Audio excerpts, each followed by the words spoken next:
Okay, we're going to talk to David, who's calling us from my neck of the woods, Southern California. David, welcome to the program. Hey, Henry, how you doing? Good. How are you? Good.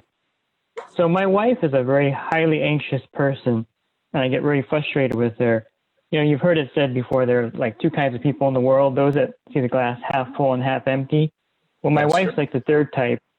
My wife's the third type. You know, is this the right glass? Is the glass maybe half full, but maybe it's half empty? What if I break the glass? You know, what if the glass has the wrong measurement? So this is kind of how she functions and works in her life. And I get really frustrated because when it comes to making a big decision, she can't do it. And I'm the opposite. I'll make a decision and I'll stick with it and I'll be fine with it. Okay. I can give you a current thing that we're dealing with to kind of give you a context here. So my 12-year-old son, he needs to get braces on. Well, our dentist recommended braces. And so we researched orthodontists in the area. And if it was up to me, he would have them on already. But my wife's online researching radiation, root damage and all these things. And so, at this point, the dentist mentioned it about 6 months ago, and we still haven't put the braces on. And What's the dentist, so I don't know what is the dentist saying about the time lapse when y'all talk to him? Yeah, so now would be ideal because he's 12. And so if he puts them on now, he'd only have them on for 14 months versus later where he would have them on a longer period of time. No, I get that. But the fact the dentist said, let's do these braces. So 6 months is going past, right? So what is the dentist telling you about waiting? In other words, is he calling? He's patient. He's what? No, none of that's going on. It's just the fact that, we do have some time still, he said, because of the fact that he's still young. So it's not like it has to be done tomorrow. But however, my personality is I like to just get it done, and my son's ready for it. But she just can't make these kind of decisions. This is just one of many things that she struggles with making. Okay. So, Kim, what is the question? There's a lot in here. Yeah. Right? So how do I deal with the frustration? I get really frustrated with her because, again, I'm like the opposite. I'll just make a decision. So how do I deal with the frustration? I signed her up for your seminar on Wednesday, the anxiety seminar. Right, because this sounds like a lot of anxiety. A lot of this sounds kind of like it's rooted in some various kinds of anxiety. Yeah, and so I guess the question for me is, how do I deal with my frustration? Because I get really frustrated with her over this. Okay, so lest I tell you to do something you've already tried, tell me what you've tried to deal with your frustration. Well, I try to be understanding, and I give her the benefit of the doubt. So I'll read the research she's found, like, for instance, on the radiation of the X-ray, and I don't try to push her to make a decision. But then again, at the same time, my frustration is the fact that I want things done. So I don't know if I've done a lot in that regards. I just kind of try not to be too pushy about things. Yeah. I'm not exactly sure what else I should do. Okay. Well, have you ever so the braces issue is a problem, right? But it's really not a problem. It's a pattern. Because this, you said, fits into a lot of different things. That it's hard for her to hit go, right? Yeah. So instead of talking about the braces, tell me what you guys have done to address the pattern.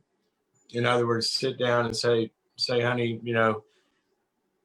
here's something that I want to talk about in our relationship, and we need to get resolved. There's a lot of times when things that I feel are very critical that have to be done. And you have a different timeline on it, and we have conflict about it. How are we going to resolve that? So what's been, if you've addressed it at that level, what's been tried there? Because the braces are just one of many examples, right? It's a pattern. She's a procrastinator, because of anxiety. Yeah, so I guess we really haven't. I mean, we've talked it to death probably in discussions, and it kind of almost like it goes in this. We've talked it to death, basically. It kind of goes in circles where I always bring up the point that you can't make a decision. But we haven't had any resolution on that. And I'm hoping the anxiety seminar will help give her some insight into that.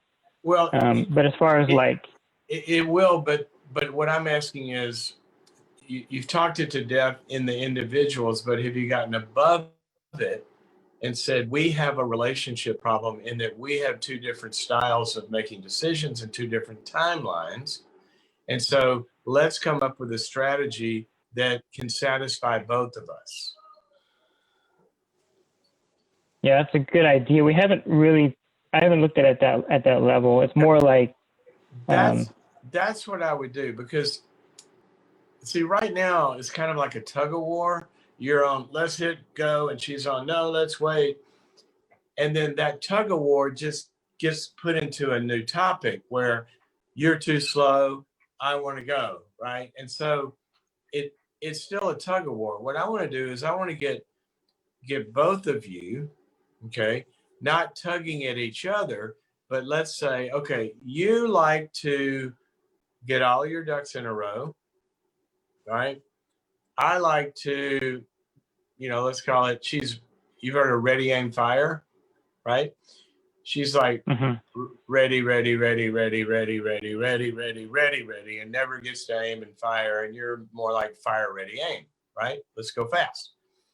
So I would, without making it like she has a problem in the beginning, I would talk about how, we're different. And this gets frustrating to me sometimes because I really start to think about the dangers of waiting with some things. It gets frustrating to you because I'm really pushing you past where you feel comfortable. And what we have here, and this is a great question, David, for kind of everybody. What we're really talking about is two humans here whose, let's call it anxieties, whose anxieties are hitting each other. Okay. Now she has anxieties about, it sounds like, what is she afraid of? Making a mistake? Is that kind of the bottom line to all these things? I might make the wrong decision. I think that's the bottom line. Plus she's worried about, like the example with the orthodontist, maybe making a mistake or picking the wrong one, or my son having side effects, things like that. Okay. So she's worried about making the wrong decision. You're worried about the effects of not making a decision. And you both have anxieties about this. So here's what happens when two people have anxiety. Now, I'm not calling yours a disorder, right? In this example, and I've only got your side of it. In this example, you've got, you could get a second opinion, but you've got somebody does this all the time. And, orthodontist says time for braces. Normal thing for kids to get braces. A lot of kids get braces. I don't know if anybody ever died from braces. Low risk. You can fix it later if it doesn't work. And you're saying, well, I'm anxious for waiting because if we wait, it's going to be harder and he's going to, it's just better now. So you got two states of not feeling good hitting each other. So what I want you to do is talk to her about that and value hers and value yours. Say, I really get afraid a lot of times of waiting because waiting is going to create more problems in my view. You get afraid of pulling the trigger because pulling the trigger might create a problem. So let's talk about a way to address both of our fears in a way that addresses both of our fears. Okay. I think if you start there, and you may have to have a third party to do this, but I think if you start there, that will at least give you a better track to even talk to a good counselor about this. And I hope that what could happen is that if you address that, and this is kind of the, I don't want to call it a strategy or a trick or whatever, it's just his reality, David, that what's going to emerge if she really has an anxiety disorder is that when you're trying to address her fears and get a way to do this, it's not going to solve it. And that's the point at which she'll be closer to admitting that maybe she also has to work on her anxiety, not just work on making a decision with you. So we're hoping to get to a place where she can own that maybe she would get a lot more out of life if she could move faster. But it's hard to do that without addressing it in the way I described earlier. Does that make sense? Yeah, makes a lot of sense. That's really helpful. Okay. Great. No, it's tough when people have different risk assessments. We're always doing risk assessments. She sounds like, if you've depicted her accurately, it sounds like that she's a great candidate for just normal treatment of an anxiety disorder, where she could change her brain, to where it doesn't fire off negative alarms all the time.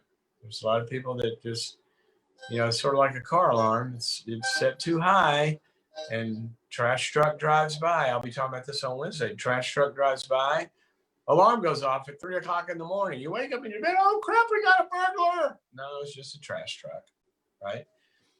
And your brain has learned that, so you don't get out of bed, you don't go grab the shotgun, or you don't go call the police or whatever, because you know what, it's just a trash truck.